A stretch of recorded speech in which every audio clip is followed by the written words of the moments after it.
The story of the black-eyed children, an urban legend that seeped into reality with chilling, first-hand accounts, begins in the late 1990s. This tale of strange, seemingly supernatural children with pitch-black eyes has captivated and horrified many, often leaving its witnesses with lingering dread and fear. There is something unshakable and chillingly dark about their appearances, as though they are visitors from somewhere beyond, beings on the edge of this world and another. Here's how it began. It was a chilly night in 1996 when journalist Brian Bethel sat in his car in the parking lot of a movie theater in Abilene, Texas. Bathed in the dim glow of the dashboard light, he scribbled notes, lost in his own thoughts, when a faint knock came at his window. He turned to see two boys standing beside the car. Their clothes were plain, almost vintage, dark hoodies pulled over their faces, their eyes shrouded in shadow. Bethel rolled down his window a crack. "Can you give us a ride?" one of them asked, his voice strangely flat, a tone that seemed to drain the warmth from the air. They needed to get home, they said, to fetch some money for the movie. Bethel, uncomfortable but polite, tried to refuse, yet found his hand almost involuntarily reaching for the lock. As he caught himself, he finally looked directly into their faces and saw eyes of solid black. No whites, no iris, just an infinite empty void. In an instant, fear surged through him, primal and unrelenting. He locked the door and quickly drove away, leaving the children standing motionless in the rearview mirror, their dark eyes fixed on him, even as he turned out of the lot. Over the years, Bethel's account spread, and soon others began reporting encounters with similar beings. Black-eyed children, typically between the ages of 6 and 16, often found knocking on doors or windows at night, always asking for permission to come inside or for help with something trivial. Witnesses describe an overwhelming gut-level fear at the sight of them, a sensation almost beyond words. The children always appeared strangely out of place, wearing clothes that seemed either out of date or ill-fitting, as though they were attempting to mimic human appearance, but lacked a crucial understanding of the details. Their language was also peculiar, stilted, almost rehearsed. Many who encountered them noted how they spoke in monotones, their speech devoid of natural inflection or emotional range. Despite their pleas to be let in, their requests often felt forced or robotic, as though they weren't so much asking as attempting to command. Reports from all over the U.S. and even abroad began surfacing. Some witnesses described hearing faint whispers or even feeling a light touch before seeing the children. Often these encounters were brief but left an impact, a lingering feeling that something dark was watching.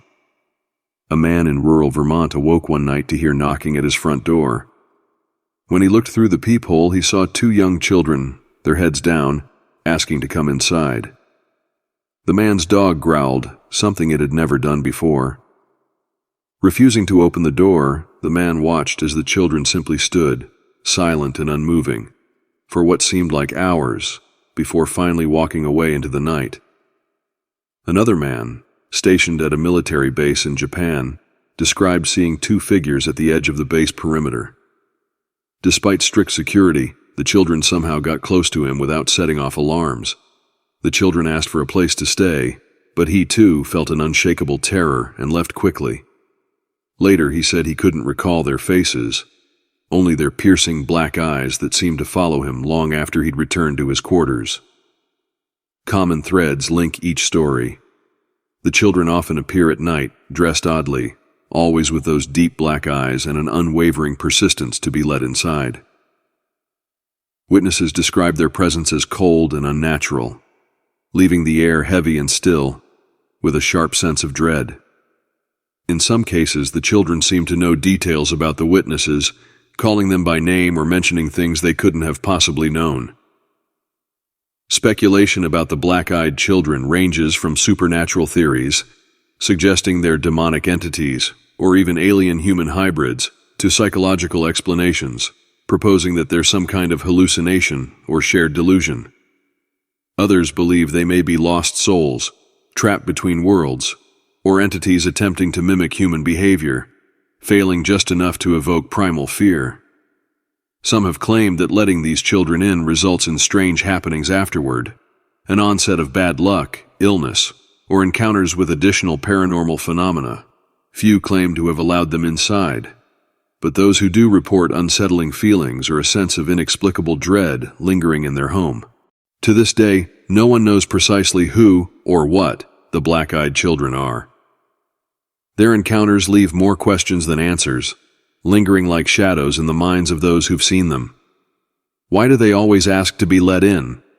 What happens if someone fully allows them entry? These encounters remain, seeding an urban legend with a core of reality, as though they are beings not meant to exist in our world, but capable of slipping through just long enough to be seen.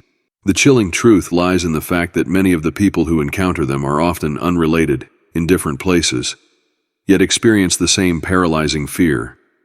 These children, or whatever they are, seem to be watching, waiting for their next appearance, lurking at the edges of human awareness, slipping back into the shadows just as quickly as they appear. It was one of those cold October evenings when the darkness seemed to wrap the world in a thick, damp shroud.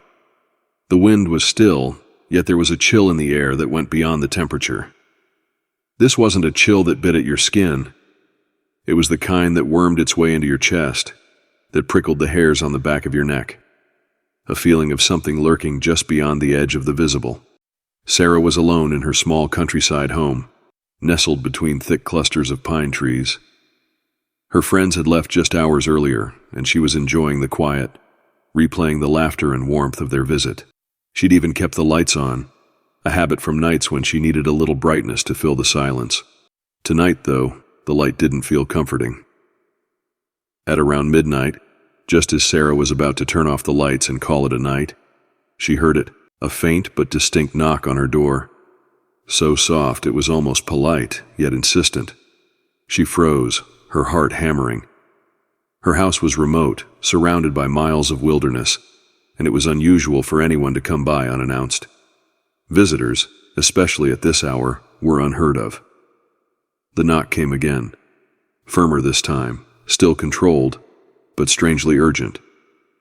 Sarah grabbed her phone, holding it like a lifeline, and hesitated by the door. She peered through the peephole, expecting perhaps an animal, or even a stray hunter, but the view was empty. Confused, she lingered, her breath fogging the glass. Then she heard it, a soft, almost childlike voice. "Please let us in." Her heart stopped. It was a young voice, sounding weak and tired, but there was something off about it, something that immediately raised her defenses. She took a deep breath, feeling both the absurdity of fearing a child's voice and the bone-deep instinct warning her against opening that door. "Who's there?" she asked, her voice trembling slightly. "Just let us in. We need to use your phone." The voice sounded older than it had at first, not quite matching the timid knock, and now it had an almost flat, robotic quality to it, as if someone were mimicking a child, but not quite getting the nuances right. "I'm sorry, it's very late. There's a gas station a few miles down the road," she said, hoping the suggestion would send them away. "Please, ma'am," came the voice again, firmer and somehow even colder.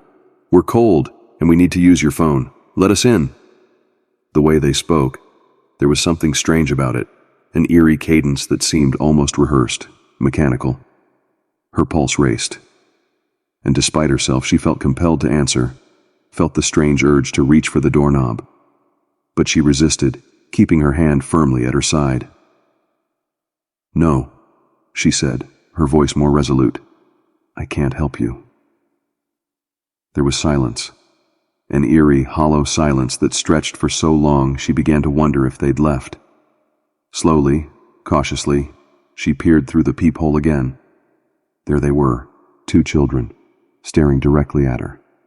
A boy and a girl, both pale as ghosts, with dark hooded sweatshirts pulled up around their heads.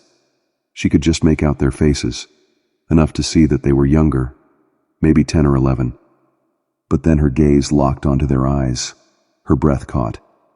Their eyes were pits of blackness, no whites, no irises, nothing but deep, dark pools that seemed to drink in the faint light from her hallway and consume it. The more she stared, the more she felt something gnawing at her mind, a deep-rooted fear clawing its way up her spine, filling her with the unshakable conviction that something unspeakably wrong was standing on her doorstep. "Let us in, Sarah." The girl's voice cut through the silence, her tone firmer now. Sarah's blood ran cold. She hadn't told them her name, hadn't said anything that would have given her identity away. How could they possibly know? "No," she whispered, her voice barely audible. A deep sense of dread overcame her, and she took a few steps back from the door, her hand shaking. Her phone slipped from her grasp, falling to the floor, the dull thud echoing in the hallway, and in the stillness she heard it, a quiet, barely there tapping against her window. She turned sharply, her heart pounding so hard she thought it might burst. The girl was there, just outside the window, her black eyes boring into Sarah's with an intensity that froze her to the spot. The girl's face was pale, almost translucent in the moonlight, her black eyes glistening as if alive, as if they were voids that led to places unimaginable. Sarah stumbled backward, her hand reaching for her phone, but it felt as if the air had thickened, as if the very room was conspiring to keep her from escaping. She wanted to run, to scream, but her body felt paralyzed, her mind locked in the icy grip of terror. Then slowly, the knocking stopped. The voices faded. The house returned to silence, broken only by Sarah's ragged breathing as she clutched her phone like a lifeline. When she dared to look out the window again, they were gone. She double-checked the locks, feeling her body sag in relief. She didn't sleep that night. The images of those black-eyed children haunted her, lingering like shadows in her mind, filling her dreams with images of endless dark eyes and pale, expressionless faces. Days passed, and though she tried to shake the experience, a persistent feeling of unease clung to her, a gnawing fear that they might return. At night she could sometimes hear faint knocks echoing in the distance, a reminder that they hadn't truly gone, that they were always somewhere out there, waiting, watching, and that someday they would be back, pleading, insistent, and unshakable in their quiet, chilling demands. And Sarah knew, in the marrow of her bones, that next time, the black-eyed children wouldn't take no for an answer.